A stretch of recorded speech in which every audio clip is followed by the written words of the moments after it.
एक दफ़ा का जिक्र है। किसी छोटे से कस्बे में 3 भाई रहते थे। उनके नाम चंदू, चीकू और कुक्कू थे। वो लोगों के छोटे मोटे काम करके अपना गुजारा करते थे, जैसा कि कैंचियाँ तेज़ करना, कुर्सियों की मरम्मत करना और टूटे हुए बर्तनों को गोंद से जोड़ना। वो खुशबाश और शरारती नौजवान थे। गली गली घूमकर आवाज़ें लगाते, अच्छे लोगों आओ, हमारे पास आओ, हम तुम्हारी कुर्सियाँ तुम्हारे लिए बनाएंगे, हम तुम्हारी कैंचियाँ तुम्हारे लिए चमकाएंगे, सब लोग अपनी टूटी हुई चीज़ें हमसे जड़वाएंगे। और लोग इनकी आवाज़ सुनकर अपनी टूटी हुई चीज़ों की मरम्मत करवाने घरों से निकल आते थे।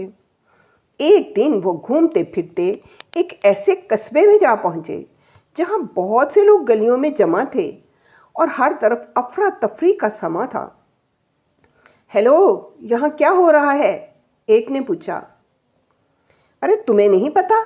एक बूढ़ी औरत ने कहा। कल जल्जला आया था और लॉर्ड हाई चांसलर का महल अपनी जगह से हिल कर रह गया। ओह, तो क्या महल गिर पड़ा? चीकू ने पूछा। नहीं, लेकिन महल की तकरीबन हर चीज़ ही टूट फूट गई है। टूटी हुई चीज़ें?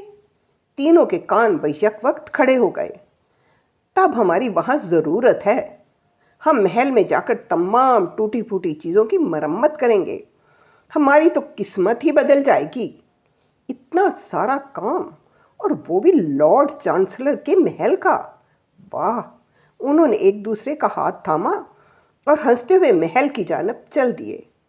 हम हैं 3 भाई, करेंगे खूब कमाई, महल की चीज़ें जोड़ेंगे, अपनी किस्मत खोलेंगे। बूढ़ी औरत ने कहा, ज़्यादा खुशफहमी में ना रहना, क्योंकि चांसलर पूरी रियासत का कंजूस तरीन आदमी है। वो अपने दिए को ठंडा करने के लिए फूंक नहीं मारता कि एक सांस भी ज़ाया ना हो जाए। तीनों भाई हंसते हुए आगे बढ़ गए। महल एक पहाड़ी पर वाक़या था और बहुत खूबसूरत था, लेकिन इसकी सारी खिड़कियां टूट चुकी थीं। तीनों महल के पिछले दरवाजे पर गए और दरवाजे पर दस्तक दी। एक मुलाजमा ने दरवाज़ा खोला। हम मज़दूर हैं, महल में हमारे लायक कोई काम है? चंदू ने अदब से पूछा। हाँ, क्यों नहीं, मुलाजमा ने फ़ौरन कहा। तुम लोग अंदर आ जाओ, मैं जाकर पता करती हूँ कि चांसलर आपसे मुलाकात कर सकते हैं कि नहीं। कुछ देर बाद खादमा वापस आई और बताया कि वो चांसलर से मिल सकते हैं। तीनों चांसलर के कमरे में दाखिल हुए। जनाब, हम टूटी हुई चीज़ों की मरम्मत करते हैं, क्या आप हमसे काम करवाना पसंद करेंगे? कुकू ने अदब से कहा। हाँ, चांसलर ने जवाब दिया, तुम लोग कुछ दिन यहाँ रहकर चीज़ों की मरम्मत कर सकते हो, मगर याद रखना, काम बेहतरीन होना चाहिए। बिल्कुल हुजूर, आपको शिकायत नहीं होगी। ये कहते हुए तीनों भाई गोंद से भरी शीशियाँ झुलाते हुए कमरे से बाहर निकल आए। पहले तो उन्होंने घूम फिर कर महल का जायज़ा लिया, फिर वो इकट्ठे बैठ गए। 45 कुर्सियाँ, 23 तस्वीरें, 70 प्लेटें, 240 चाय के कप, 120 चीनी के प्याले। वो तीनों खुशी से उछलने लगे। इतना काम तो कभी मिला नहीं, हमारा अब भला ही भला।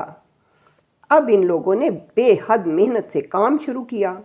महल के सब मुलाजम इनसे खुश थे, क्योंकि वो ना सिर्फ मेहनती थे बल्कि खुश मिजाज और खुश इखलाक भी थे।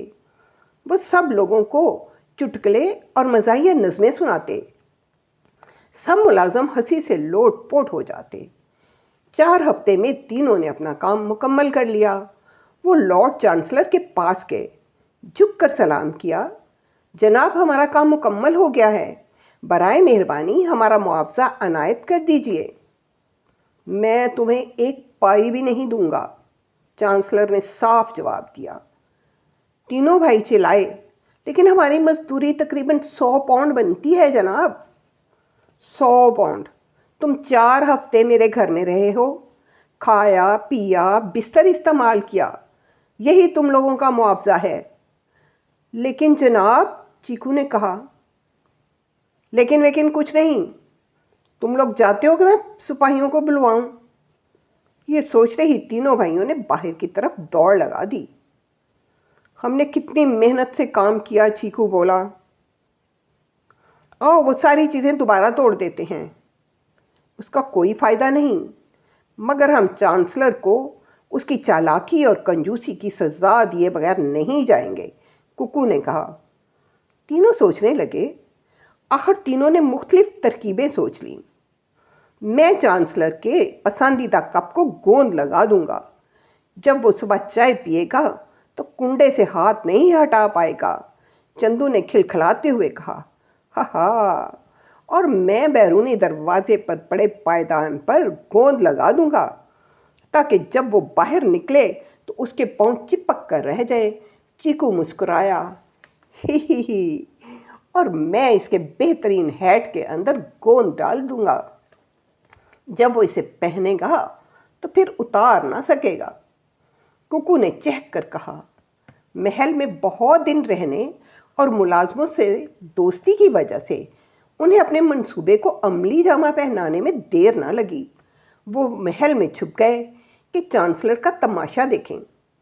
सुबह जब चांसलर नाश्ते की मेज़ पर आया, जैसे ही उसने चाय का कप उठाया, कप वापस मेज़ पर ना रख सका क्योंकि वो उसके हाथ से चिपक कर रह गया था।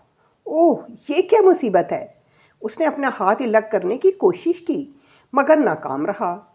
चांसलर ज़ोर ज़ोर से चिल्लाने लगा। बटलर दौड़ता हुआ कमरे में दाखिल हुआ। मेरा अंगूठा कप से अलग नहीं हो रहा। बटलर ने कप को छुड़ाने की कोशिश की तो चांसलर बोला, तुम मुझे जख्मी कर दोगे, डॉक्टर को बुलाओ। फिर महल का डॉक्टर आया लेकिन नाकाम रहा क्योंकि गूंद बहुत ही ताकतवर थी। वो ठीक से नाश्ता भी ना कर पाया। अपनी टोपी पहनी और उठकर बाहर जाने लगा तो पायदान पर कदम रखते ही कदम पायदान से चिपक गए। ये क्या हुआ? मैं एक कदम भी नहीं उठा पा रहा। फिर वो पायदान समेत छलांग लगाता हुआ कमरे में आया। टोपी उतारने लगा तो हैट ना उतार सका। इसने फौरन सेक्रेटरी को बुलाया। ये क्या जादू है? इससे मेरी जान छुड़ाओ। सेक्रेटरी बोला, जनाब ये जादू नहीं है, गोंद है। इन तीनों भाइयों के पास गोंद छुड़ाने का भी केमिकल था, लेकिन अब तो वो जा चुके हैं।